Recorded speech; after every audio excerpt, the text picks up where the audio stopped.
श्री कृष्ण, राधे राधे। आज आषाढ़ मास में कृष्ण पक्ष में योगिनी एकादशी का व्रत रखा जाता है। ऐसा कहा जाता है कि जिसने इस व्रत को किया उसने श्री हरि को पा लिया। यहाँ आप इस एकादशी की संपूर्ण कथा को सुनेंगे। आषाढ़ मास की योगिनी एकादशी भी बहुत खास मानी जाती है। ऐसा कहा जाता है कि जो इस व्रत को रखता है उसके कई जन्मों के पाप नष्ट हो जाते हैं।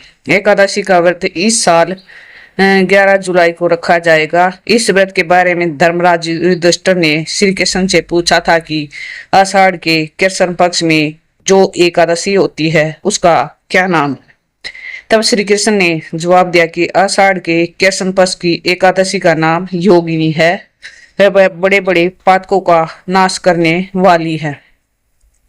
संसार सागर में डूबे हुए प्राणियों के लिए अगर कोई व्रत सनातन नौका है वह योगिनी व्रत एकादशी का व्रत ही है। अब इस कथा को सुने।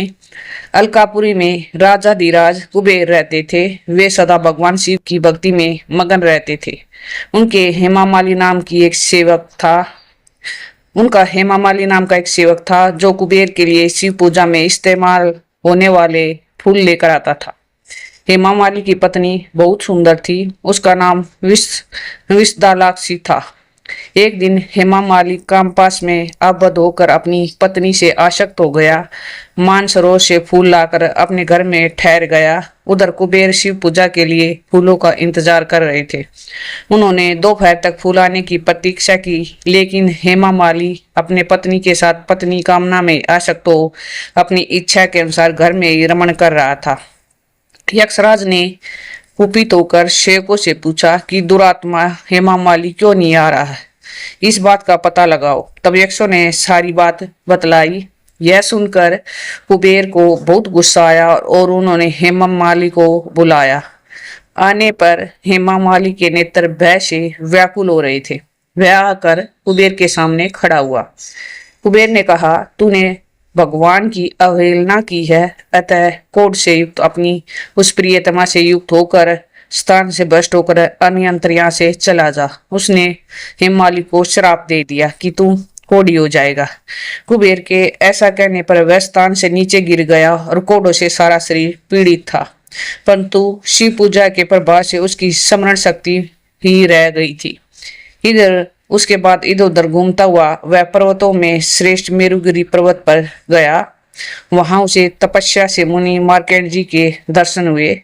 पाप कर्मा यक्ष ने दूर से ही मुनि को चरणों को प्रणाम किया। मार्कंड जी ने पूछा कि तुम्हें यह कोड कैसे मिला है और किस पाप के कारण तुम कोढ़ी हुई है। तो हेमा मालिनी ने अपनी सारी बात बता दी। उसने जवाब दिया कि मैं कुबेर का अनुचर हूँ, मेरा नाम हेमा मालिनी है। मैं कुबेर जी के रोज शिव पूजा के लिए उद्यान से ताजा फूल लाकर देता था। एक दिन पत्नी के साथ रहने के कारण मुझे समय का बोध नहीं रहा और राजाधिराज कुबेर ने मुझे श्राप दे दिया, जिससे मैं आक्रांत होकर कोढ़ी हो गया और अपनी पत्नी से भी बिछुड़ गया। कोई अच्छा कर्म किया था कि आपके पास आज पहुंच गया हूँ। मार्कंड जी ने कहा, तुमने सब सच बताया है और कुछ झूठ नहीं कहा, इससे मैं प्रसन्न हूँ। मैं तुम्हें उसका उपाय बताता हूँ। तुम आषाढ़ के कृष्ण पक्ष में योगिनी एकादशी का व्रत करो। इस व्रत के पुराने से पुराने पाप भी नष्ट हो जाए, तुम्हारे कोढ़ निश्चय ही दूर हो जाएगा। भगवान श्री कृष्ण कहते हैं कि ऋषि की ऐसी बातों को सुनकर हेममाली मुनि के चरणों में गिर गया और इसके बाद मार्कंडेय जी ने कहे गए अनुसार उसे योगिनी एकादशी का व्रत किया, जिससे उसका शरीर पहले जैसा वैसा ही हो गया और कोढ़ दूर हो गया। मुनि के कथानुसार उस उत्तम व्रत का अनुष्ठान करने पर वह सुखी हो गया। कहा जाता है कि 88,000 ब्राह्मणों को भोजन कराता है, उसको फल जो मिलता है वह फल सिर्फ एकादशी के व्रत के प्रभाव से ही मिल जाता है। जो इस व्रत को रखता है उसके कई जन्मों के पापों का नाश हो जाता है, उसे पुण्य फल मिलता है।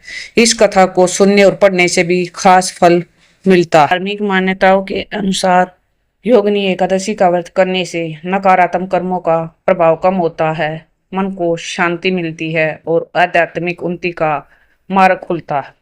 यह भी माना जाता है कि इस व्रत का करने से सब कई जन्मों के पापों का नाश होता है।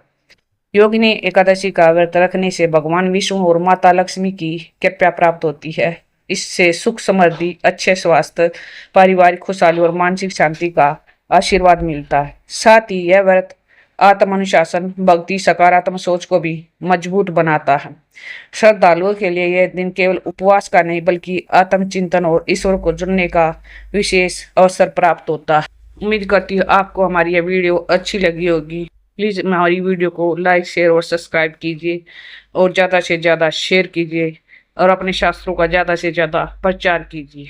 अब प्रेम से, मन से, भाव से हर समय भगवान का नाम जाप करते रहिए। प्रेम से बोलिए हरे कृष्णा, कृष्णा कृष्णा हरे हरे, हरे राम राम राम हरे हरे। अब प्रेम से बोलिए एकादशी माता की जय, विष्णु भगवान की जय। राधे कृष्ण।